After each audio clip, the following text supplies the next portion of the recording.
Oktober 2025.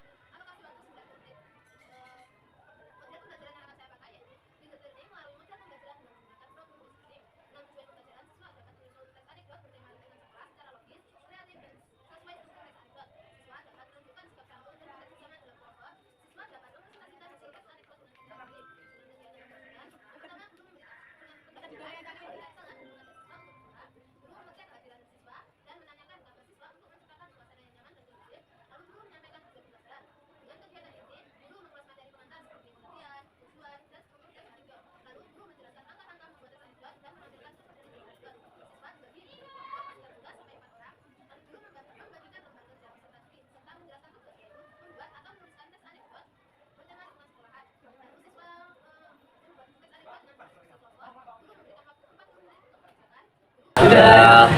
Assalamualaikum warahmatullahi wabarakatuh. Waalaikumsalam warahmatullahi wabarakatuh. Sebelum memulai pembacaan hari ini, marilah kita membaca doa terlebih dahulu. Bismillahirrahmanirrahim.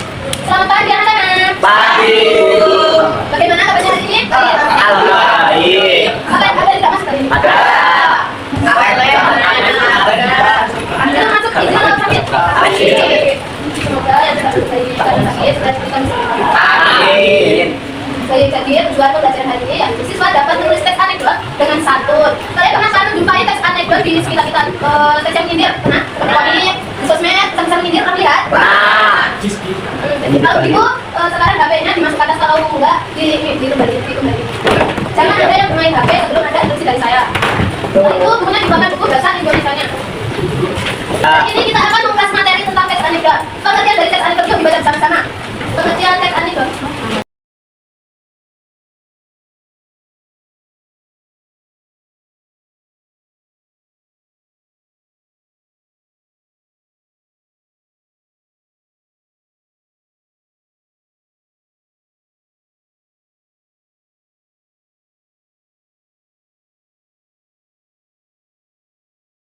Sudah kita yang ditanyakan? Tidak. Ada. Ya. Contoh dari teks anekdot, judulnya bebas dari hukuman, akan saya bacakan. Contoh, pada suatu pagi yang cerah, di sebuah ruangan kelas sedang berlangsung proses pembelajaran. Dikarenakan kondisinya begitu santai, sang guru pun terlibat percakapan dengan Ipul, salah satu muridnya. Ipul, "Guru, saya mau tanya." Guru menjawab, "Ya, silakan. Apa yang ingin kamu tanyakan, Pul?" Ipul menjawab, "Guru, sebenarnya boleh tidak seseorang dihukum karena perbuatan yang dia lakukan?" Guru menjawab, "Ya, jelas tidak boleh dong. Seseorang itu baru dihukum apabila dia terbukti bersalah, Pul." Lalu Ipul menjawab, "Alhamdulillah, Bu. Jadi saya bebas dari hukuman ya." Guru menjawab, "Kalau begitu silakan membentuk sebuah kelompok terdiri dari 3 kurang aktivitas. Satu baca.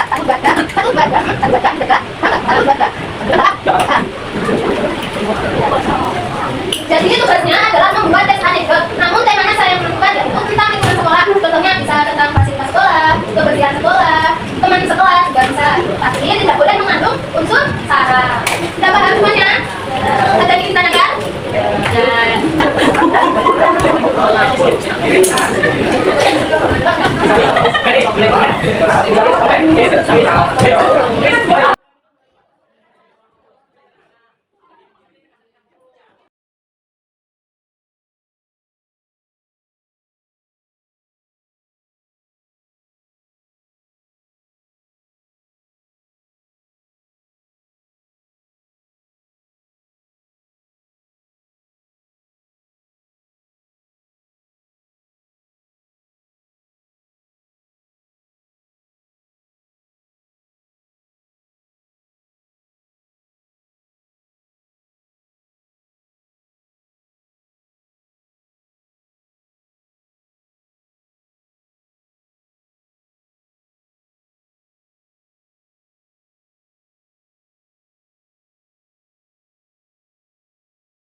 Kalau begitu, kalau sudah selesai, selanjutnya adalah mempresentasikan hasil kerja dari kalian.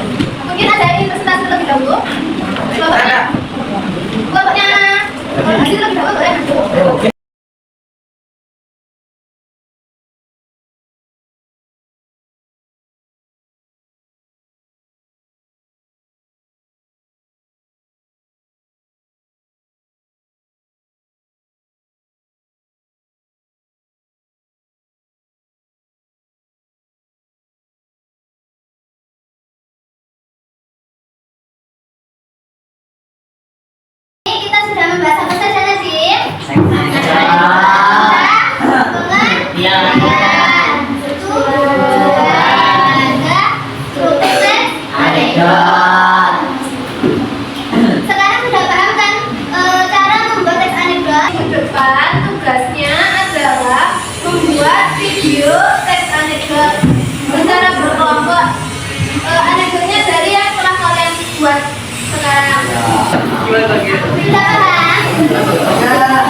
Alhamdulillahirrabbilalamin wa bihi nasta'inu ala umuri dunya waddin wa salatu wassalamu ala asyrafil anbiya'i wal mursalin sayyidina wa maulana Muhammadin wa ala alihi washabihi ajmain amma ba'd. Yang terhormat Ibu Anis selaku guru pamong, yang kami hormati Ibu Sela selaku guru model serta para observer yang berbahagia.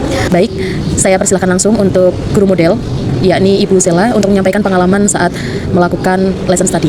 Kepada Ibu Sela kami persilakan. Sebelumnya saya mengucapkan terima kasih untuk guru pamong saya dan para observer yang telah membantu saya dalam mengerjakan lesson study. Mungkin ini refleksi dari saya waktu pelaksanaan. Saat pembagian kelompok seharusnya saya membagi 3-4 kelompok, namun karena tidak fokus jadi ada yang kalau satu kelompok hanya berisi 2 orang. Lalu saya lupa menyampaikan kepada siswa bahwa selama kegiatan pembelajaran itu seharusnya siswa hanya berfokus pada guru model bukan ke observer. Jadi banyak siswa yang mungkin mengajak ngobrol observer. Lalu kurang memberikan instruksi yang jelas terkait penggunaan HP. Di awal kan saya menyampaikan kalau HP-nya disimpan terlebih dahulu. Namun saat akan mengerjakan tugas saya lupa nggak bilang kalau boleh digunakan untuk mencari referensi. Mungkin itu kekurangan dari praktik mengajar saya waktu itu. Sudah. Baik, terima kasih saya ucapkan kepada Ibu Sela selaku guru model. Selanjutnya adalah penyampaian hasil observasi dari para observer. Kepada Ibu Madu kami persilahkan.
Terima kasih. Secara umum ya saya patut mengapresiasi bahwa LS yang dilakukan oleh Ibu Sela sebenarnya sudah berhasil. Dari manajemen waktunya sudah benar-benar diperhitungkan, kemudian tugasnya, terus kelompoknya. Nah, kalaupun toh ada salah 1, 2 atau beberapa anak yang memang tidak bisa seperti yang kita harapkan, itu memang kondisi di lapangan seperti itu. Nah, tugas kita adalah meminimalisasi hal-hal yang mengganggu pembelajaran. Contohnya tadi misalkan ada satu anak di dalam kelompoknya itu dia tidak terlalu berkontribusi terhadap kelompoknya, itu memang ada anak yang punya sifat egoismenya tinggi. Jadi dia tidak mau tahu. Nah, mungkin kita harus punya punya trik bagaimana cara mengatasi itu. Kalau saya sudah membagi kelompok, harus bekerja sama dengan kelompoknya. Kalaupun toh ada satu anak yang tidak mau bekerja sama, berarti dia siap untuk mengerjakan sendiri tugas itu. Berarti tugas kelompok tapi dilakukan individu. Nah, terus itu reaksi teman-temannya sangat setuju dengan begitu. Karena apa? Ketika teman-temannya bekerja, dia hanya sibuk sendiri. Nah, itu kan merugikan kelompoknya. Nah, seperti itu tidak usah ragu-ragu, nggak apa-apa. Kamu lapor saja siapa yang tidak mau, berarti dia sanggup mengerjakan sendiri. Nah, itu seperti itu. Kemudian untuk beberapa anak yang menggunakan HP tidak sesuai dengan yang kita instruksikan, itu memang juga tantangan buat kita semua. Kita tidak bisa bermimpi kelas itu seperti sempurna yang kita inginkan, karena memang kondisi anak-anak memang berbeda-beda. Yaitu tadi bagaimana kita meminimalisasi itu saja. Kemudian apalagi ya, saya pikir semuanya sudah berjalan sesuai dengan rencana yang dibuat oleh Ibu Sela. Jadi tentang persiapan segala sesuatu yang akan dibawa ke kelas itu memang harus dipersiapkan betul, termasuk rencana A, B, C. Ketika A ini bisa berjalan berarti B. Ketika B tidak sesuai berarti ada rencana C gitu. Jadi kita mempersiapkan betul apa yang akan kita bawa ke kelas supaya paling tidak itu mendekati yang kita inginkan gitu loh. Kalaupun ada hal-hal yang di luar kemampuan kita, di luar prediksi kita, ya itu memang kondisinya memang seperti itu. Jadi tidak ada pembelajaran yang sempurna. Yang ada ya kita minimalisasi hal-hal yang tidak efektif di dalam pembelajaran itu saja. Jadi sudah bagus menurut saya. Mungkin perlu ditingkatkan lagi, lebih tulus lagi senyumnya, nggak usah dibuat-buat. Pokoknya ya seperti kita apa adanya gitu aja. Oke, terima kasih, itu yang bisa saya sampaikan. Assalamualaikum warahmatullahi wabarakatuh. Terima kasih kami sampaikan kepada Ibu Anis. Alhamdulillahirrahmanirrahim, sesi refleksi kali ini telah selesai. Saya mohon maaf, izin mempersilahkan kepada notulen untuk menyampaikan hasil notulensinya. Kepada Ibu Aris kami persilahkan. Baik, terima kasih atas waktunya. Izin menyampaikan hasil notulensi dari LS-nya Bu Sela. Yang pertama, tadi refleksi dari guru model. Seharusnya kelompoknya itu berisi 3-4 siswa, tapi masih ada yang kecolongan, ada yang satu kelompok isi 2 orang. Terus kemudian seharusnya siswa fokus ke guru model saja, bukan pada observer. Kemudian penggunaan HP itu disarankan lebih bijak lagi. Untuk refleksi observer, pertama dimulai dari Bu Madu, kelasnya termasuknya ramai, masihan. Terus kemudian fokus siswa mayoritas masih pada HP, bukan ke guru. Kemudian yang kedua, refleksi dari Bu Erika. Kegiatan pembelajarannya baik, sudah runtut. Terus kemudian terkait siswa yang bermain HP, itu ternyata mereka sudah selesai tugasnya. Cuma mungkin karena mereka merasa sudah selesai dan tidak ada tugas, itu mereka bermain HP. Kedepannya siswa bisa diajak ngobrol klasikal oleh guru. Terus beberapa anak juga sudah sadar kalau mereka butuh untuk belajar. Namun beberapa siswa masih terdistraksi jika ada sesuatu yang mengganggu. Kemudian membantu setiap anak per kelompok itu sudah baik. Yang dari saya sendiri, tadi ada satu siswa yang membebankan tugas pada kelompoknya. Cuma sudah mayoritas baik. Untuk refleksi dari Bu Abel, ada beberapa yang kurang fokus. Nomor 1, anak nomor punggung 1 itu kurang kontribusi pada kelompoknya, hanya mengandalkan nomor 4 dan 6. Terus kemudian siswa nomor 29 dan 19 itu mengandalkan yang cewek untuk mencatat. Terus sama mayoritas siswa kurang memperhatikan yang presentasi. Tanggapan guru model terkait Fatimah, itu sebenarnya dari guru model sudah mengingatkan kalau kebutuhan nilai itu tanggung jawab masing-masing. Kemudian diarahkan untuk menulis. Terakhir, refleksi dari Bu Pamong, Bu Anis, LS-nya sudah bagus dari manage waktu, terus pembagian kelompok dan lain-lain. Kemudian hal yang mengganggu pembelajaran itu tidak bisa kita hilangkan sepenuhnya, bisa diminimalisir. Terkait anak yang tidak fokus, cuma membebankan tugas kelompok, itu kita harus punya trik untuk mengatasinya. Salah satunya kita harus menjelaskan kalau dia tidak siap berkelompok, maka dia siap melaksanakan tugas kelompok secara mandiri. Terkait penggunaan HP yang tidak sesuai instruksi, itu kita tidak bisa bermimpi kelas bisa sempurna sesuai keinginan kita. Terus kemudian sesuatu yang dibawa ke kelas itu harus dipersiapkan betul. Hal yang di luar prediksi bisa diminimalisir. Kemudian untuk senyumnya bisa lebih tulus lagi. Jadi dirimu sendiri. Sudah. Terima kasih kami sampaikan. Alhamdulillahirrahmanirrahim, sesi refleksi telah selesai. Saya selaku moderator izin pamit undur diri. Apabila ada kesalahan baik dari perkataan maupun perbuatan, saya mohon maaf. Dan saya ucapkan terima kasih kepada guru model, guru pamong, dan para observer yang telah meluangkan waktunya. Sekian, wassalamualaikum warahmatullahi wabarakatuh.